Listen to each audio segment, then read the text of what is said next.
Bugün sizinlə yosunlar bölməsinin testlərinə baxırıq. DİM test toplusu 2025-ci il olan nəşrində. Birinci suala baxırıq. Xlamdamonadada ulotriksin zoosporundan aşağıdakı göstərilən əlamətlərin hansına görə fərqlənir? Biz bilirik ki, xlamdamonadanın zoosporu 2 qamçılı, ulotriksin zoosporu isə 4 qamçılı olur. Gəlin variantlara baxaq, görək uyğun variant hansı olacaq. Qlafın olmamasına görə yox, hər ikisində qlaf var. Qamçıların olmasına görə yox, ulotrikisdə yoxdur, xlamdamonadada var. Qamçıların sayına görə fərqlənəcəkdir, bayaq da qeyd elədim. İkinci sual, xlamdamonadanın cins çoxalması zamanı ana hüceyrədən göstərilənlərdən hansı qalır? Ana hüceyrədən hansı qalır deyəndə biz deməli burada qabığı götürəcəyik. Çünki qırmızı gözcük, ümumiyyətlə qamçılı qabıq, 2 qamçı xromatofor bunlar yenidən yaranır. Lakin ana hüceyrədən göstərilənlərdən yalnız qabıq qalmış olur. Hansı sap şəkilli yosundur? Aşağıda qeyd olunan yosunlardan biz spirogiranı sap şəkilli yosun kimi qeyd edirik. Ulotriksin çoxalması zamanı hansı hüceyrələrin birləşməsinə ziqot əmələ gəlir? Ziqot ümumiyyətlə biz bilirik ki, cins çoxalma zamanı əmələ gəlir və ulotriksin cins çoxalması zamanı 2 qamçılı qametlər birləşirdi və ziqot əmələ gətirirdi. Ona görə də burada doğru cavabımız olacaq 2 qamçılı hüceyrələr. Substrata yapışmış sap şəkilli yosun. Substrata yapışmış sap şəkilli yosun bilirik ki, ulotriksdir. Onun aşağıda olan bir dənə hüceyrəsi ölü hüceyrə olub, yalnız yapışmağa xidmət edir. Həmin hüceyrənin demişdik, həm xromatoforu, həm də ki, nüvəsi olmur. Yəni, funksiyası yalnız yapışmaqdır. 6-cı sual. Qırmızı yosunların qırmızı rəngi nə ilə əlaqədardır? Ümumiyyətlə, biz demişdik ki, yosunlarda xromatofor var. Xromatofor sözündə mənası rəng daşıyan deməkdir. Qırmızı və qonur yosunlarda ümumiyyətlə qırmızı rəngin olması və yaxud da qonur yosunlarda qonur rəngin olması həmin onların xromatoforunda olan belə deyək də pigmentdən asılıdır. Məsələn, qırmızı yosunlarda qırmızı rəngin olması həmin qırmızı pigmentin miqdarından asılı olaraq həmin yosunların rəngi qırmızı rəngdə olmuşdur. Ona görə bizdə burada cavabımız olacaq. Qırmızı pigmentin görünən işıq spektrinə qırmızı şüaların uda bilməsi xüsusiyyətli ilə. Cavabımız deməli B variantı. 7-ci sual. Xlorella xlamdamonadan nə ilə fərqlənir? Xlorella bilirik ki, qamçısız yosun idi. Yalnız qeyri-cinsi yolla çoxalırdı. Xlamdamonadada isə həm qeyri-cinsi, həm cinsi yolla çoxalırdı. Qamçıya malik idi. Onun ön hissəsində 2 ədəd yığılıb açılan vakualı var idi. Qırmızı gözcüyü var idi. Yəni, xüsusiyyətləri çoxdur. Gəlin baxaq indi fərqli xüsusiyyətinə. Hüceyrə divarı nüvənin olması ilə xeyr. Hər ikisində var. Cins çoxalma və qamçıların olmaması ilə bu doğru cavabdır. Cins çoxalma və qamçıların olmaması ilə bayaq qeyd elədim. Hüceyrə divarı hər ikisində var. C variantı çıxdı. İşığa əsas cisimciyi, xromatofor və qamçıların olması ilə yox. Ümumiyyətlə, xlorellada qamçı yoxdur. İşığa əsas cisimciyi və yığılıb açılan vakualların olması ilə xeyr. Bunlar ümumiyyətlə xlorellada olmurdu. 8-ci suala baxırıq. 14 hüceyrədən ibarət olan spirogiranın neçə yaşıl hüceyrəsi var? Spirogiranın neçə hüceyrəsi varsa, o qədər də xromatoforu var, o qədər də nüvəsi var. Bu biraz çaşdırıcı sualdır. Bəzən uşaqlar ulotriksdən qarışdırırlar. Ona görə 14 hüceyrə dediyi üçün elə 14 dənə də yaşıl hüceyrəsi olacaq. 11 hüceyrədən ibarət olan ulotriksin maksimum neçə hüceyrəsi əlverişli şəraitdə bölünə bilir? Deməli, 11 hüceyrəsi varsa ulotriksin, deməli bunun 10 hüceyrəsində nüvə olacaq, 10 hüceyrəsində xromatofor olacaq və 10 hüceyrəsi də əlverişli şəraitdə bölünə biləcək. Çünki onun sonuncu uc hissəsində yerləşən, yəni aşağı tərəfdən ölü hüceyrədir ki, o da yapışmağa xidmət edir. 12 hüceyrədən ibarət olan ulotriksin cəmi neçə xromatoforu var? Bayaq da qeyd elədik. Məsələn, bu ulotriks yosunu olsa, bunun ən aşağıdakı hüceyrəsi ölü hüceyrədir. Deməli, 12-dən birini çıxırıq. Deməli, bunun 11 dənə hüceyrəsində xromatofor var. Cavabımız B variantı. Ulotriksin 4 qametində neçə qamçı var? Biz bilirik ki, ulotriksin, məsələn, 1 qametində neçə qamçı olur? 2 qamçı olurdu. Onda 4 qametində neçə qamçı olacaq? 4 və 2, 8 qamçı olacaq. 12-ci sual. 5 zoosporunda neçə qamçı var? Biz bilirik ki, ulotriksin bir zoosporunda 1, 2, 3, 4 dənə qamçı var. Bəs 5 zoosporunda neçə qamçı olacaq? 5 və 4, 20 eləyəcək. Yosunlarda fotosintezi həyata keçirən orqanoid xromatofordur. Bayaq da qeyd elədik ki, xromatofor da rəng daşıyan deməkdir.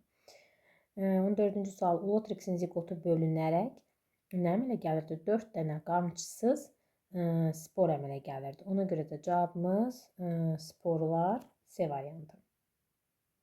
Ulotrixin qamçısız sporları bilavasitə əmələ gəlir. Nədən? Elə bu sualın tam əksi kimidir. Təbii ki, ziqotdan. Çünki ziqot bölünür, qamçısız sporlar əmələ gəlir. Ona görə də cavabımız C variantı. Daha çox hərəkətli olan yosun, təbii ki, qamçıları olan yosunu götürəcəyik. Buradan da qamçılı olan yosunlardan biz xlamida monadanı görürük ki, bir xlamida monadada 2 dənə qamçı olurdu. Göstərilən yosunlardan rizoidlərə malik olan deməli, spirogiran rizoid yoxdur. Xlorella xlamida monadanın qamçısı var idi. Daha sonra 17-ci suala baxırdıq. Ulotrixdə aşağıda bir dənə ölü hüceyrəsi var idi ki, yapışmağa xidmət edirdi. Laminariyada isə rizoid var idi ki, rizoid sözündə mənası rizokök deməkdir. Qeyri-cins çoxalma zamanı ulotrix sapı bilavasitə əmələ gətirir. Ulotrix sapını nə əmələ gətirir bilavasitə? Qeyri-cins çoxalma zamanı. Təbii ki, qeyri-cins çoxalma zamanı biz bilirdik ki, zoosporlar əmələ gəlir. Həmin zoosporlar da sonradan ulotrixə çevrilir. Ona görə də cavabımız zoospor olacaq. Cins çoxalma zamanı ulotrix sapını əmələ gətirən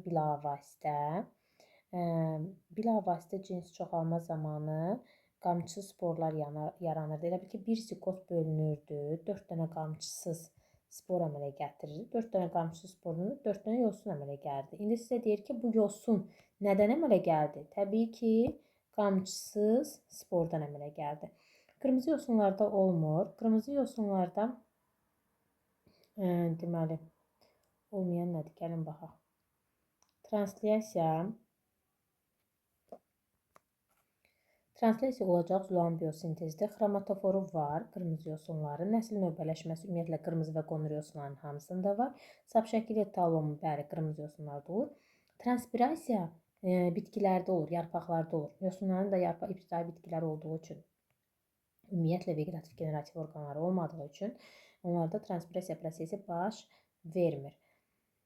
Bütün ibtidai sporlu bitkilər üçün doğru olan kökləri olur yanlışdır. Onların bayaq da qeyd elədik, kökləri olmur. Fotosintez xloroplastlarda gedir. Xeyr, onların xromatoforları var.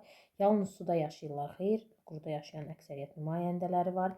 Toxum əmələ gətirir. Xeyr, onlarda dedik ki, veqetativ generativ orqanı olmur. Fotosintez xromatoforda gedir. Bəli, bunu bayaqdan dəfələrlə qeyd etmişik. Ulotrix zigotunu əmələ gətirən qametlərin qamçılarının sayını neçə xlamida monada qametində olar? Aha, bu maraqlı sualdır. Gəlin baxaq. Bu suala biraz mən burada yer edim. Deməli, 2 ulotrix zigotunu əmələ gətirən qametlərin qamçılarının sayı. Biz bilirik ki, 2 qamet birləşdi, bir dənə zigot əmələ gətirdi. Bir zigotdan 4 dənə qamçısız spor əmələ gəldi. 4 dənə qamçısız spordan 4 dənə yeni bitki yarandı. Amma bu 2 qametin neçə qamçısı olur? Bir qametin 2 qamçısı olur. 2 qametin də 4 dənə qamçısı olur. Düzdürmü? 4 qamçı. İndi bizə nə deyir? 2 ulotrix zigotunu əmələ gətirən qametlərin qamçılarının sayı. Baxın, bir zigotu əmələ gətirən qametlərin qamçılarının sayı 4 ədəddir. Bəs, onun tənasübü belə qurur. 4 qamçı bir zigotu yaradırsa, burada da bizə verir 2 zigot. 2 zigotu yaradan qamçıların sayı nə qədər olacaq? 8 dənə. Deyir, bu qamçıların sayı neçə xlamida monada qametində olar? Biz bilirik ki, bir xlamida monadanın qametində 2 dənə qamçı var. Bəs 8 dənə qamçı neçə xlamida monada qametində olacaq? X qədər. X də bərabər neçə eləyəcək? X də bərabər də burada alınır. 8 2-yə bölündə 4. B variantı. Keçək 23-cü suala. 4 ulotrix zoosporunun qamçılarının sayı. 1 ulotrix zoosporunun qamçılarının sayı 4 idisə, 4 dənə ulotrix zoosporunun qamçılarının sayı eləyəcək 16. Deyək, bunların sayı qədər, yəni 16 ədəd qamçı neçə xlamida monada qametində olar? Bir qametdə 2 dənə qamçı varsa, onda 16 qamçı necə xlamidamın adı da olacaq? X. X də bərabərdir 8. O da D variantına uyğun gəlir. Daha sonra keçin növbəti səhifəyə. Növbəti səhifədə 32 yeni ulotrix sapının əmələ gəlməsində neçə ziqot iştirak edir? Bir ziqotdan bayaq dedik 4 dənə fərd əmələ gəlirsə, 32-dən ulotrix sapı x qədər. X də bərabərdir edəcək 8. Bu da A variantına uyğun gəlir. 24-də. 25. Qeyri-əlverişli şəraitdə xlamdamonada yosununda bu proseslərdən hansı gedə bilər? Qeyri-əlverişli şəraitdə, yəni əlverişsiz şəraitdə. Deməli, burada yadınızda saxlayırsınız ki, əlverişsiz şərait deyəndə cins çoxalmadır. Sadəcə bu 6 ziqotun əriməsi yalnız əlverişli şəraitdə olacaqdır da. Əlverişli şəraitdə ziqotun örtüyü əriyib içərisindən xlamdamonadalar çıxacaq. Ona görə 6 əlverişlidir. Mən 6-ları bütün variantlardan çıxsam, onda yerdə hansı variantım qalır? A variantı. Həqiqətən də bu digər proseslərin hamısı əlverişsiz şəraitdə, yəni cins çoxalma prosesində əmələ gəlir. 26-cı suala baxırıq.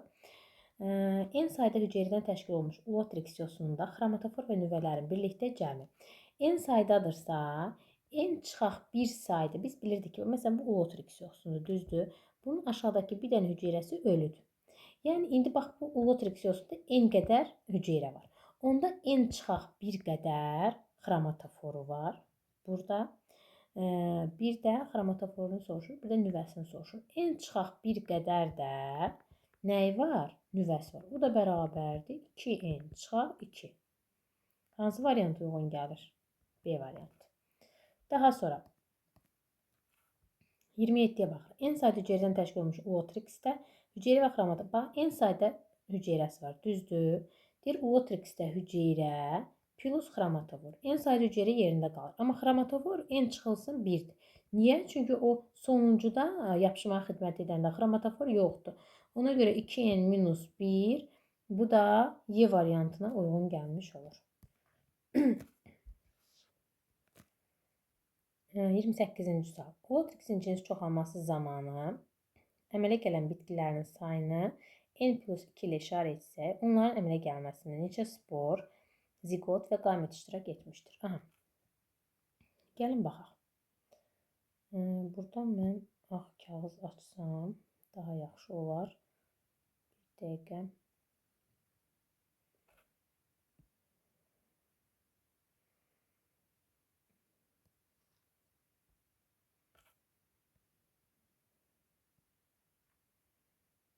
Burada yazıram.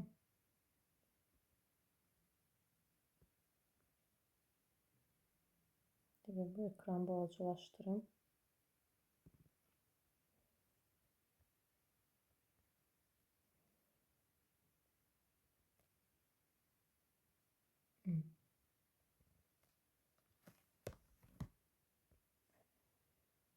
Ha, 28-ci suala baxırıq.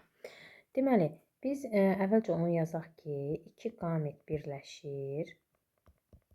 Bir dənə ziqot əmələ gətirir. Bir dənə ziqotdan 4 dənə qamçısız spor əmələ gəlir. 4 dənə qamçısız spordan da 4 dənə yeni bitki, yəni yosun yaranmış olur. İndi mənə deyir ki, N bölünsün 2 bitkidir. Onların əmələ gəlməsində neçə spor, ziqot və qamet. Gəlin birinci sporda bax. 4 dənə qamçısız spordan 4 dənə bitki yaranırsa, aha, gəlin yazaq. 4 dənə spordan 4 dənə bitki yaranırsa, mənə bitkini nə qədər verib burada? N bölünsün 2. N bölünsün 2 də x. X də bərabərdir. 4 vurulsun N bölünsün 2 bölünsün 4. İxtisar gedəcək. Qalır N bölünsün 2. Deməli, sporumun birinci tərəfini nə tapdım? Sporu. N bölünsün 2 tapdım. İndi gəlin ziqotu tapaq. Bir dənə ziqotda 4 dənə bitki yaranırsa, bir dənə ziqotdan 4 dənə bitki yaranırsa, bəs mənə nə verib şərtdə? N bölünsün 2 bitki verib. Bunda da x-dir. X də bərabərdir. N bölünsün 2. Deməli 4x bərabər d bölünsün 2, x də bərabər d bölünsün 2 bölünsün 4. O da 1 bölünsün 4. O da eləyəcəkdir neçə? N bölünsün 8. Deməli bunu da tapdıq. Ziqot da tapdıq. N bölünsün 8. Gəlin qametə baxaq. Qametdə necədir? 2 qamet birləşəndə 4 dənə bitki yaranırmı? Gəlin aşağıdan yazıram. 2 dənə qamet birləşəndə 4 dənə yeni bitki yaranırsa mənə N bölünsün 2 bitkidə x qədər verib. X də bərabərdir. 2 vurulsun N bölünsün 2 bölünsün 4. 2'lər ixtisar gedir. Bu eləyir N bölünsün 4. Deməli birinci tərəfim N bölünsün 2. İkinci tərəfim N bölünsün 8. Üçüncü tərəfim isə N bölünsün 4. Bu da eləyəcək Y variantı. Sonra 29 da eynən bunu kimidir. Gəlin yerində baxaq. Üst hissəni saxlayıram. Aşağını silirəm. Əslində eyni tipli testdir. İndi burada bizə nə deyir? Deyir ki, yenə eyni şeydir. Sadəcə burada bitki N bölünsün 3'dür. Birinci sporu soruşur, sonra zigotu, sonra da qameti. Deməli, yenə də baxırıq. 4 dənə qamçısız spordan 4 dənə bitki yaranırsa, mənə burada bitkinin N bölünsün 3 verib. N bölünsün 3 qədər bitkidən nə qədər spor yaranar? X qədər. 4 vurulsun N bölünsün 3 bölünsün 4. 4'lər ixtisar gedəcək, eləyəcək N bölünsün 3. Deməli, birinci tərəfimi sporumu tapdım, N bölünsün 3. İkinci tərəfimi zigotumu tapıram. Bir zigotdan 4 dənə bitki yaranırsa, mənə də verib N bölünsün 3 qədər bitkidən x. X də bərabərdir. N bölünsün 3 bölünsün 4. Onu da belə yazsaq, eləyəcək N bölünsün 12. Aha, axırıncısı qaldı. Axırıncısı da nə idi? Qamet idi. Deməli, lap yazıram aşağıdan. Buranı uzada bilərəm. 2 qametdən, qamet istəyir də bizdən. 4 dənə bitki yaranırsa, N bölünsün 3 bitkidən x. X də bərabərdir. 2 vurulsun N bölünsün 3 bölünsün 4. Bunlar da ixtisar gedəcək. N bölünsün 6 alınacaq. Gəlin variantları uyğunlaşdıraq. Aldıqlarımızı N bölünsün 3, N bölünsün 12, N bölünsün 6. Bu da D variantına uyğun gəlir. Sonra keçək. Buradan çıxaq.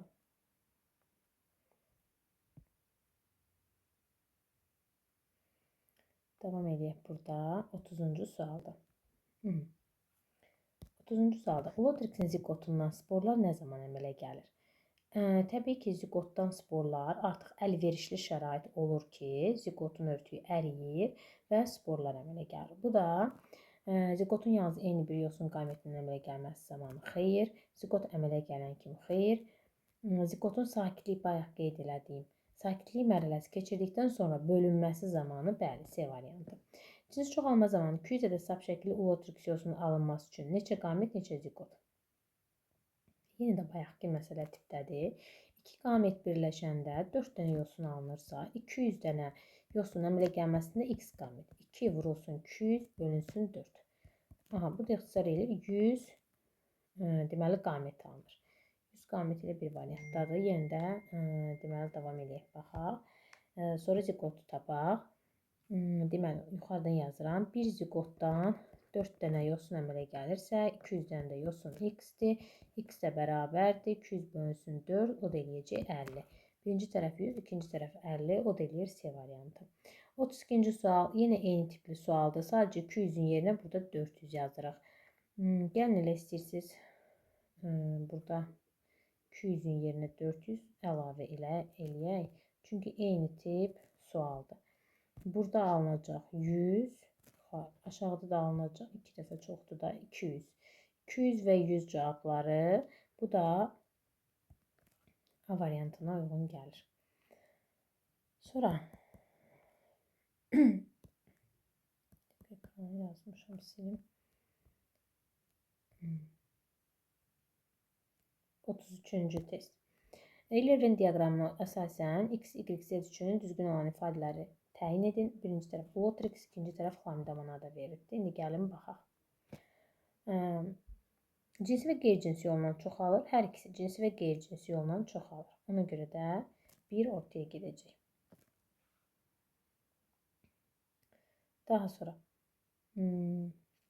bədən bir hüceyrədən təşkil olunmuşdur. Xlamidamana bir hüceyrədir. Ona görə 2-ni yazacağıq bu tərəf. Qırmızı gözcüyü var. Xlamidamanadanın qırmızı gözcüyü var. Zoosporları 4 ədəd qamçıya malikdir. Bu ulotrixdir. 4'ü bu yana yazırıq.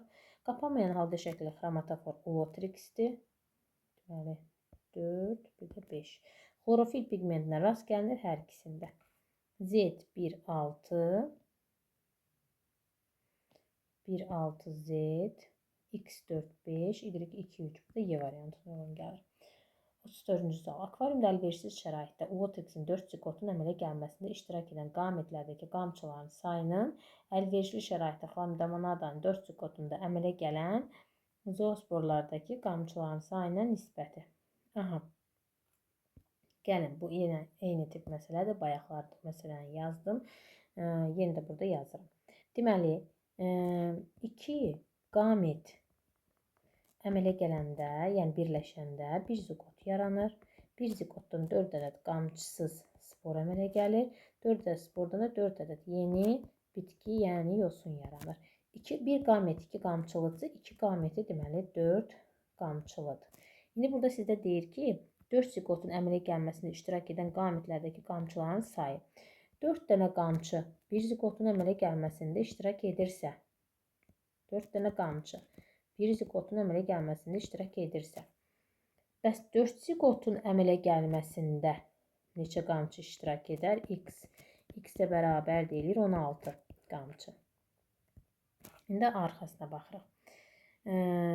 Deyir ki, əlverişli şəraitdə xlamidamanadanın 4 zigotundan iştirak edən qametlərdəki qamçıların sayının, yəni 16 dənənin, əlverişli şəraitdə xlamidamanadanın 4 zigotundan əmələ gələn zoosporlardakı qamçıların sayının nisbəti.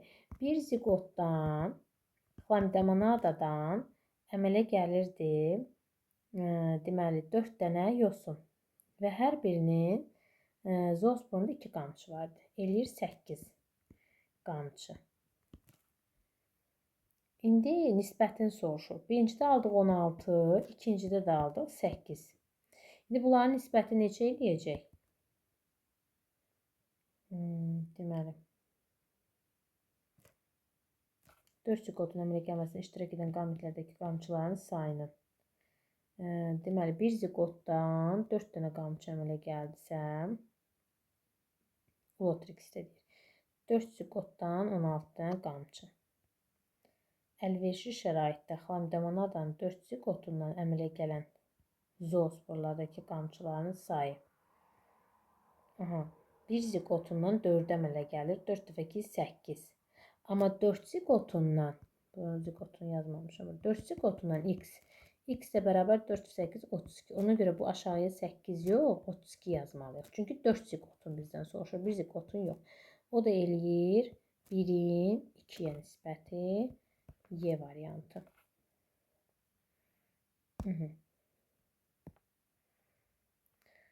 Daha sonra növbəti sualımız. Sxemdə cinsi çoxalma təsvir olunmuşdur. Boşluqlara uyğun cümlələri ardıcıl yazın. Deməli, burada uyğunlaşdırmalıyıq. Nüvələrin birləşməsi və zigotun əmələ gəlməsi. İndi burada birincidə zigot əmələ gəlir. Zigot əmələ gəlməmişdən qabaq nə olmalıdır? Burada biz indi onu tapmalıyıq. Eyni tipli haploid xromosoma yığına malik qametlər. Birinci qametlər əmələ gəlir ki, o zigot əmələ gəlsin də qametlər birləşsin. Zigot əmələ gəldi. Zigot əmələ gələndən sonra ulotrixə baxırıq. Zigot əmələ gələndən sonra nə baş verirdi? Meyoz yolla bölünərək 4 ədəd zigotdan yeni fərd yaranırdı. İkinci də olacaq 4. Sonra ikinci tərəfdə spirogirad. 2 yosun talon bir-birinə yaxınlaşır. Daha sonra möhtəviyyat bir-birinə qarışır. 3'ü bura qeyd edirik. Daha sonradakı möhtəviyyat bir-birinə qarışır. ən sonda nüvələrin birləşməsi və ziqotun əmələ gəlməsi baş verir ki, bundan sonra da indi onu burada qeyd eləməyiblər. 4 ədəd haploid spor əmələ gəlir, 13-ü məhv olur, biri qalır və birindən də yeni spirageri əmələ gəlir. Ona görə qeyd elədiyimiz 2, 4, 3, 1 bu da variantına uyğun gəlir. 36-cı sual. Ulotrix üçün doğru olan hansılardır? Gəlin tapaq. Bütün hüceyrələrində xromatofor var, yanlışdır. Onun axırıncı hüceyrələrində xromatofor yox idi, biz deyirdik. Bütün hüceyrələrində nüvəsi var, xeyr. Axırıncı ölü hüceyrəsində yoxdur. Qametləri 2 qamçılıdır, bəli, doğrudur. Zoosporları 4 qamçılıdır, bəli, doğrudur. Qeyri-cins çoxalma zamanı yeni yaranan sap bilavasitə qamçısı spordan başlanğıc götürür. Qeyri-cins çoxalmada deyildi. O cins çoxalmadaydı. Ona görə bu yanlışdır. Bir qamçısı sporu bir yeni ulotrix sapına başlanğıc verir. Bəli, bu da doğrudur. Aha, 37-ci sual. Eyler-Venn diaqramına əsasən X üçün düzgün olan ifadələri müəyyən edin. Xlorella verilib, xlamidamana verilib. Hər ikisi üçün ortaq xüsusiyyəti biz burada seçməliyik. Qırmızı gözcük xlamidamanadadır da yalnız bir getdi. Bir hüceyrəlidir, hər ikisi bir hüceyrəlidir. Bəli, 2-ni yaza bilərik. Yığılıb açılan vakual yalnız xlamidamanadadır. Avtotrof yolla qidalanma, bəli, hər ikisində var. Yaza bilərik. Əlverişsiz şəraitdə cinsi yolla çoxalır, yalnız xlamidamanadadır. Xlorella yoxdur. Qamçıların köməyi ilə hərəkət edir. Xlamidamanada, xlorella da yoxdur. 38-ə baxırıq. Sxemə əsasən yanlış olan ifadələri seçin. Xlorelladan söhbət gedir. Qamçı vasitəsilə hərəkət edir. Bəli, bu yanlışdır. Biri götürürük. Sonra qırmızı gözcüyü var. Xeyr, xlorellada yoxdur. Götürürük. Avtotrof yolla qidalanır. Bəli, bu doğrudur. Cinsi yolla çoxalır. Bu da yanlışdır. Ona görə cavabımız 1, 2 və 4 olacaqdır. 39. Mikrobiologiya dərsində müəllim tələbələrə talumunda müxtəlif rəngli pigmentlərə malik xromatoforu ibtidai bitkilərdən hazırlanan maddədən bəhs etdi. Həmin maddədən eyni zamanda qənnadı sənayesində də istifadə olunur. Yanlış fikirləri seçin. Bu bitkilərin digər nümayəndələrindən yod, kalium duzları, selluloza və s. istehsal olunur. Bu doğrudur. Yanlış istəyir bizdən. Yosunlardan söhbət gedir. İndi gəlin baxaq. 2 membranlı quruluşa malik olan xloroplastlara malikdirlər. Xeyr, yosunlarda biz dedik xloroplast yoxdur, xromatofor var ki, orada da xlorofil pigmenti var. Ona görə ikinci yanlışdır. 2-ni götürüb bizdən, çünki burada yanlışları soruşurdu. Bəzi nümayəndələrində sarılıq və raxit xəstəlikləri müalicəsində istifadə olunur. Bəli, laminariyadan istifadə olunur. Bu doğru fikirdir. Bunu götürmürük. Bu bitki qrupları yalnız qeyri-cinsi yolla çoxalma qabiliyyətinə malikdir. Bu yanlışdır. Çünki biz dedik həm cinsi yosunlar, həm də qeyri-cinsi yolla çoxala bilirlər. İndi gedək 40-cı suala. 40-cı sualda bizdən nə soruşur?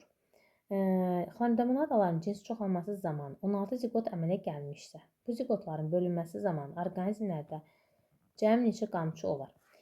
Biz bilirdik ki, bir dənə ziqotun əmələ gəlməsindən deməli 4 dənə xlamidamanada əmələ gəlirdi ki, hər birində də 2 dənə qamçı olurdu. 4 dəfə 2, 8. Deməli 8 qamçı olur bir ziqotdan yaranandan. 16 ziqotdan əmələ gələrsə x. X də bərabərdir. 16-nı vuracaqsınız 8-ə. Bu da eləyəcək 128. Deməli 40-da cavab 128. 41-də ulotrixdə bölünməyən və yaşıl rəngi olmayan 8 ədəd hüceyrə var. Əgər 8 ədəd hüceyrə varsa, deməli burada 8-dən ulotrixdən söhbət edir. Çünki bir ulotrixdə bircə dənə yaşıl rəngi olmayan, bölünməyən hüceyrə varsa, 8 dənə əgər bu bölünməyən hüceyrə varsa, deməli söhbət 1, 3, 4, 5, 6, 7, 8 ulotrixdən gedir. Bu ulotrixin əmələ gəlməsi zamanı mayalanmada bilavasitə neçə qamet iştirak etmişdi? Biz bilirik ki, 2 qamet birləşəndə 4 dənə yosun əmələ gəlirsə, bəs burada 8 dənə yosun var axı. Burada neçə dənə qamet iştirak edəcək? X. X-ə bərabərdir. 2 vurulsun 8 bölünsün 4. Deməli, burada neçə eləyəcək? Bu eləyəcək 4. 41-də cavabımız olur 4. 42-də. Xlamidamanadanın cins çoxalması zamanı əmələ gələn qamet, ziqot və yeni yosunların cəmi 70 olmuşdu. Əmələ gələn qamet. Bu prosesdə bilavasitə neçə qamət iştirak etmişdi? Aha, baxırıq ki, qamət, ziqot və yosunların sayı 70-dir. 2 qamət birləşəndə bir ziqot yaranırdı və 4 dənə yosun əmələ gəlirdi. Cəmi neçə elədi? 2, 1, 4, 7.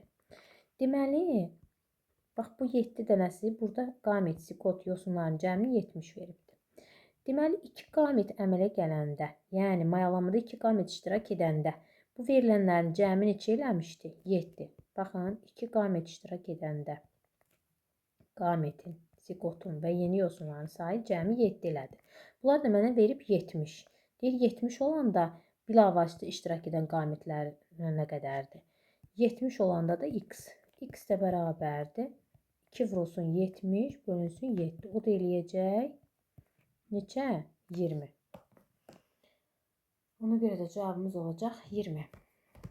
43-cü sual səhv etmirəmsə qəbul sualıdır. Çünki bu yeni test bankadır. Bu ilin yox, keçən ilin qəbuluna düşmüşdü. Aha, Spiragira yosununda x plus y bizdən soruşur. Biz bilirik ki, Spiragira yosununda 2 yosun bir-birinə yaxınlaşırdı, mötəviyyət bir-birinə qarışırdı. Bir dənə ziqot əmələ gəlirdi, bir dənə ziqot yaranırdı. Bir dənə ziqotdan deməli 4 dənə haploid spor əmələ gəlirdi. Yəni 4-ün 13-ü məhv olurdu və birindən bir yeni fərd alınmış olurdu. İndi gəlin tənasibi quraq. Deməli, burada görürük bir ziqotdan 4N xromosom dəstinə malik olan sporlar yaranırdısa, haploid sporlar 20N-də X. X bərabərdir, burada alınır 5. Ziqotun sayı 5-dir. Və baxın burada bu sxemə. Bir ziqotdan neçə dənə fərd əmələ gəldi? Bir dənə fərd əmələ gəldi. Düzdür? Niyə? Çünki bir ziqotdan 4 dənə haploid spor əmələ gəlirdi. 13-ü məhv olurdu, biri qalırdı. Birindən də yeni fərd əmələ gəlirdi. Deməli, onda tənasübümü belə quram da. Bir ziqotdan bir dənə yeni fərd alınırsa, 5-dir. Burada 5 ziqot tapmışam axı. 5 ziqotda da X. X də bərabər neçə eləyəcək? 5. Və məndə sonda x plus y soruşur. 5 üstə gələk 5, o da eləyəcək 10. Deməli, 43-də cavabım olacaq 10.